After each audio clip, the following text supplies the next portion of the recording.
பண்ணிடும். முகப்பரு ஏற்படக்கூடிய வாய்ப்பையும் இது குறைச்சிடும். அதோட மட்டும் கிடையாது, முகப்பரு வந்ததுக்கப்புறம் பின்னாடி ஏற்படக்கூடிய அந்த கருப்பு தழும்பு உங்கள் முகத்தில் இருக்குது அப்படின்னா அதையும் சரி பண்ணக்கூடிய தன்மை பப்பாளி பழத்தில் அதிக அளவில் இருக்குது.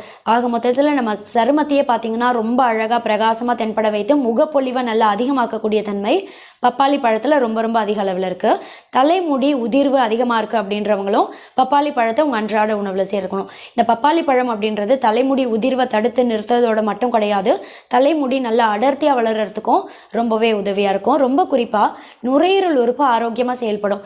சுவாசம் சம்மந்தப்பட்ட ஒரு சில பிரச்சனை, ஆஸ்துமா மாதிரியான பிரச்சனையெல்லாம் ஏற்படக்கூடிய வாய்ப்பையும் கம்மி பண்ணிடும். இந்த பப்பாளி பழம் தொடர்ந்து சாப்பிட்டுட்டே வரும்போது நம்ம உடம்புல நோய் எதிர்ப்பு தன்மை நல்லா அதிகமாகும். இதனால் anti fungal, anti bacterial, anti virus குணங்கள் எல்லாமே இதில் அதிக அளவில் இருக்கிறதால எந்த ஒரு வைரஸ் தொற்று, பாக்டீரியல் தொற்று பாதிப்பும் ஏற்படாமல் தடுத்து ஆரோக்கியமாக வாழறதுக்கும் ரொம்ப ரொம்ப உதவியாக இருக்கும். இவ்வளோ ஆரோக்கிய நன்மை